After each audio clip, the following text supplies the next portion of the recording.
Hi, hello beautiful people of the internet, my name is Gatos and welcome back to the channel. If this is the first time you're watching one of my videos, then hi, hello, welcome. So today I want to ramble about Disney Pixar's newest film, Luca, because I've been obsessed with this film for almost a week ever since I first watched it. And now I need to ramble and share my thoughts about it with others, because if not, I'm going to go insane. A few disclaimers, because apparently Disney doesn't like when you mess with their property, is that this video, for many intents and purposes, is just me rambling. I am, it's all a big joke, just so that it doesn't become my sleep paralysis demon.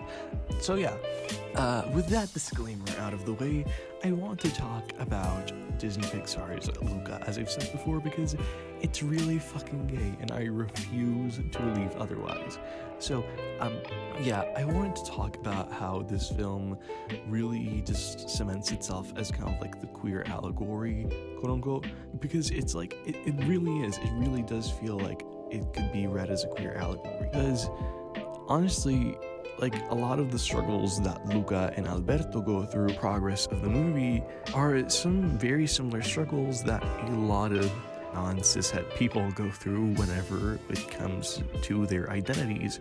So a lot of queer people, a lot of us sometimes have to put on a facade, a sort of mask, if you will, in order to protect ourselves, because when it comes to our identities, to a lot of people, it's still not safe to be openly queer. So a lot of people often tend to put on this facade to pass as straight. And that could kind of be read with the whole metaphor of Luca, like becoming a human-looking boy on land, but whenever he gets wet, like that completely vanishes. Like it's kind of like, like the water representing like the destruction of that facade.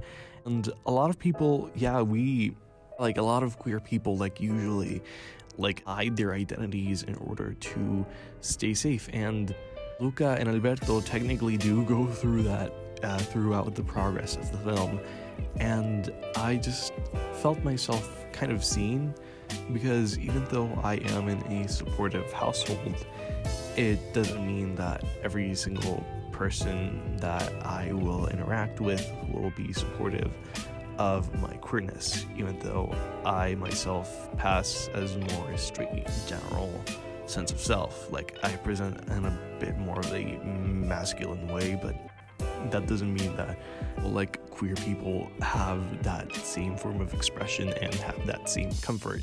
So in many occasions that can be very frustrating to a lot of people. And I wanted to talk about the relationship between Luca and Alberto.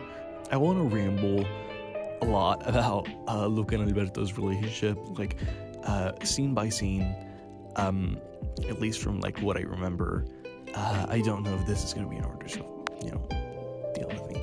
So first technical scene we get with Luca and Alberto is the first instance of seeing Luca's daydreams, and how Luca daydreaming of going to the surface and almost but being able to break free from his bubble. And you can catch a small glimpse of Alberto. The silhouette looked a lot like Alberto's, so I'm going to assume it is. You can see Alberto's silhouette in the boat at the beginning of the film, and that to me it screams soulmates. I swear to God, by this point Luca and Alberto hadn't even crossed paths, they haven't even met. A few scenes later, Luca and Alberto officially meet. At this point, they had not met, and it's only technically a few minutes later in the film that they actually genuinely meet for the first time. So I think that's just very interesting.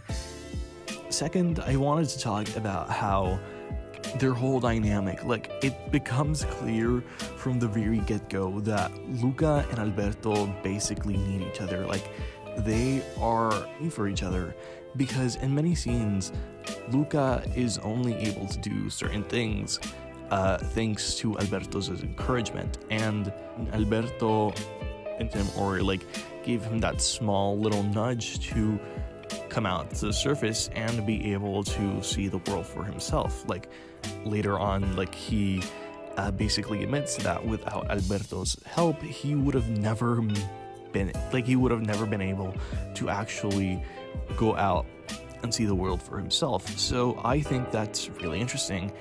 And later on, Luca kind of returns the favor to Alberto in a very interesting way.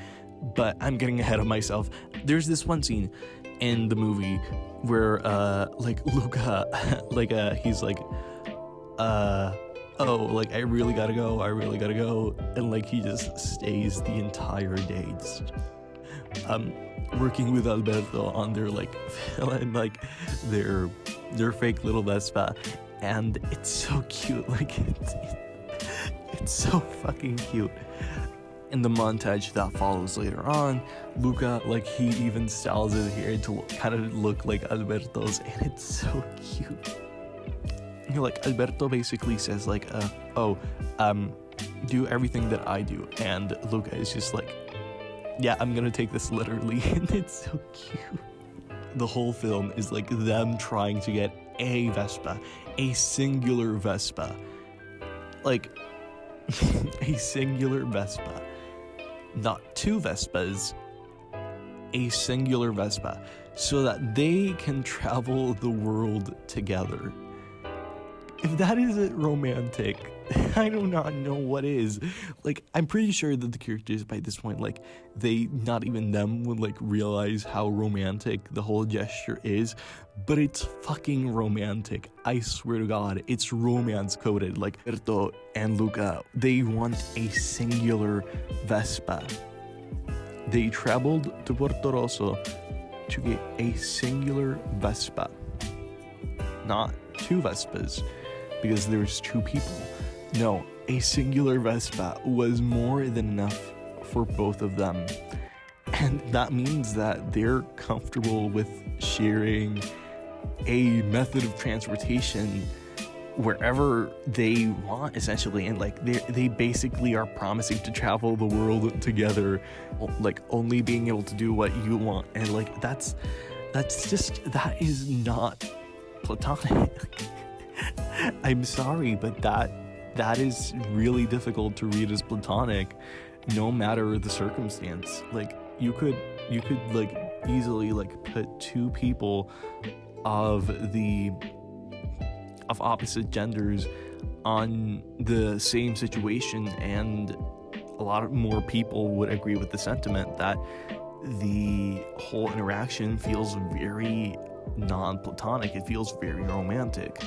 That's another thing. A lot of people say, oh, you shouldn't sexualize these young boys, like, they're kids and whatever, and that just makes me feel really uncomfortable, because essentially what you're saying is queer people and, like, the queer experience in general is inherently sexual, and being queer is a multifaceted thing.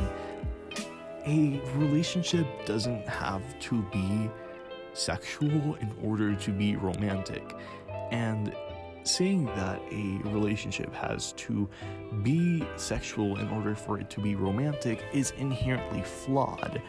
And a lot of people are just doing the most wholesome and basic of things by shipping these two characters together, interacting in just like cuddles and everything, which cannot be read as sexual. Oh God. Essentially, people who say this are the same type of people who essentially sexualize these characters, because it means that you are automatically assuming that the queer experience is inherently sexual, and that is messed up. Like, that is flawed. I'm sorry, but it really is. And I just genuinely believe that these characters can be in a romantic relationship without the need for any sort of sexual interaction that is completely unnecessary for a lot of people in order to partake in a romantic relationship. Sexual relationships are not needed in a romantic relationship. And I know that this generally ties down to the whole idea that is a primordial part of basically anything romance. Sex doesn't necessarily have to be a part of a romantic attraction, you know? Like, people can feel romantic attraction without necessarily needing sexual attraction. Back to the film, I really also enjoyed the scenes in which Luca and Alberto were just they were like very touchy feeling, like very like comfortable with each other, like in many situations, like Luca would kind of like hide behind Alberto, or the other way around, like they kind of like just stick to each other like 100% of the time, and they would make sure that the other was safe. I love those scenes in general where they're just like having a good time. That the progression of Alberto becoming slowly more jealous of Luca's friendship with Julia, which, side note, I genuinely believe that Julia is a lesbian. Like, Alberto, like, basically being like, yo, that's my fucking man. Like, because Julia does not get as much credit as she deserves, and she is probably one of the best fucking characters in this fucking movie, and I genuinely believe so. Like, she is so fucking amazing. First introduced as like human town girl, she saves the boys from Hercules like bullying, and she's just like overall really cool. Like, she's introduced in a very interesting way. At the beginning, Luca is like Luca and Alberto, like, they're just like, oh yeah, like, let's just use her to like kind of like get our Vespa and everything. And after a while, like, Luca and her, like, they start to like form like a stronger bond because they become closer friends, because they kind of like a common interest of wanting to learn. And like, so freaking cute too, because like very wholesome, like very wholesome gays, like being just like super supportive for each other.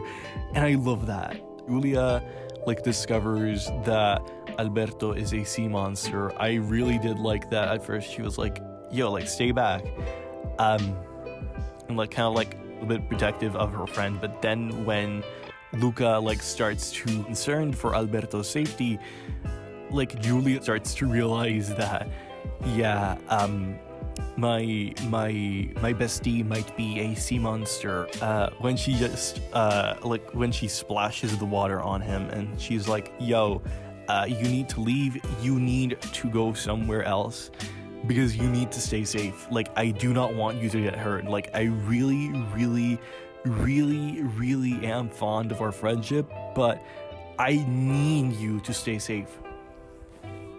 Like, essentially, like, shows what true allyship is. She's like, I love you, I think you're awesome, but you're in danger and I do not want to lose you. And I just think that is so really wholesome.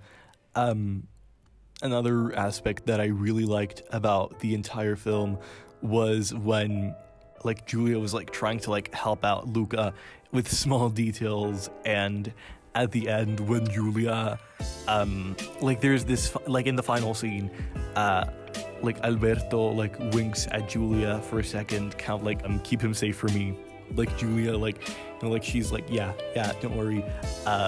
That just shows how much of a good relationship they have as siblings, and I adore that. Like, I went batshit insane with the Fallon family part of this movie, which is also really fucking gay.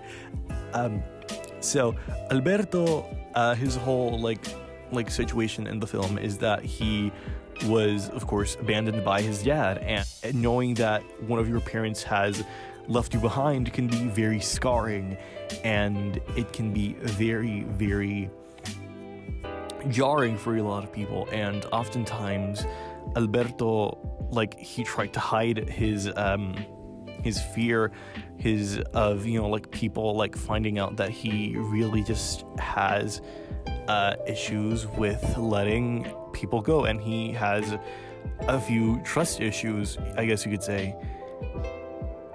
But when he and like Massimo, like, they start to bond over like fishing and everything, and when Massimo when Luca comes back and like Alberto like tells him that he stopped counting when like at some point when his dad, like after his dad left, I started bawling the first time I watched this film, because it hit me straight in the fucking feels, and I fucking loved it. I just found it really fucking wholesome. Like when Luca and Julia like went back home to Massimo a scene prior, and Luca tells him that he's pretty sure that Alberto won't want Massimo to find him. Massimo is like, yeah, but still, I want to make sure that he's safe. Like a true fucking dad. Like, with this scene alone, we can already establish how much Massimo truly cares for Alberto and how basically adopted him at that point. Because I know that a lot of people can relate to the found family trope, and a lot of people have found comfort in the arms of their found families, and I just find that really, really interesting and really, really cute, and I really, really loved it.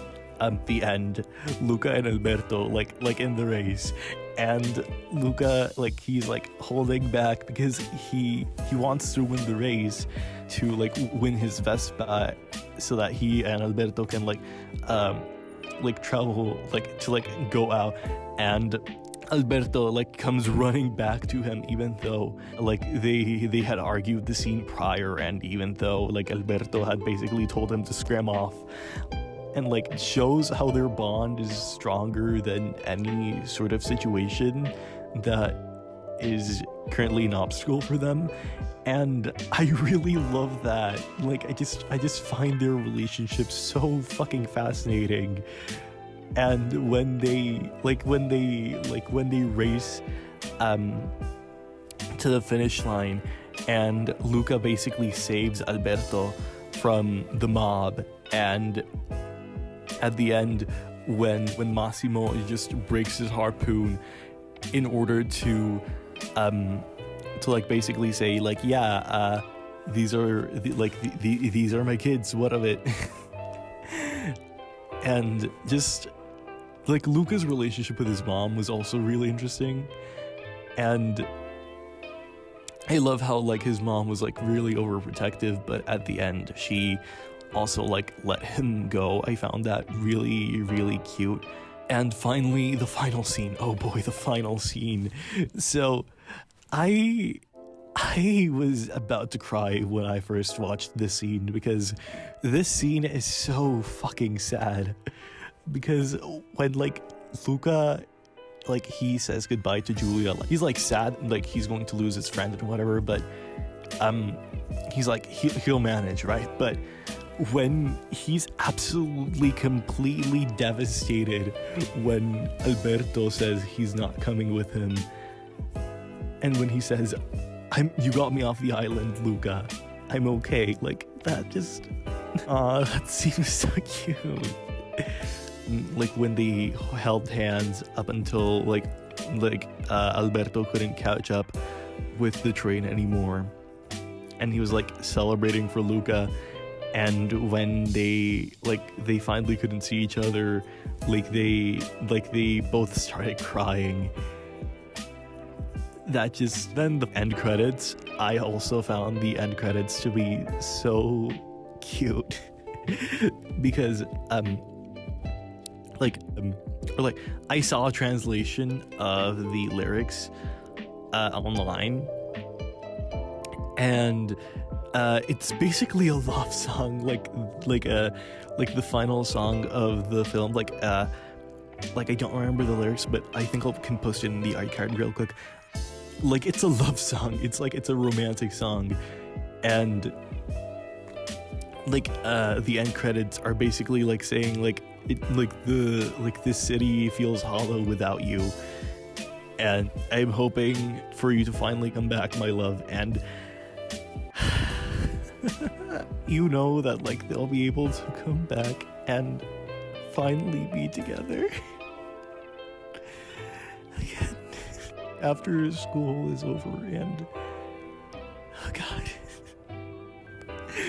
So yeah, that was basically me rambling about Luca. I hope that you found this video at least sort of entertaining.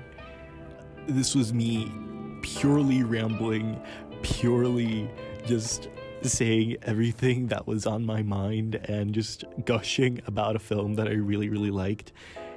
And I needed to share my feelings about the film because otherwise I was going to implode. So yeah, I think that's it for me.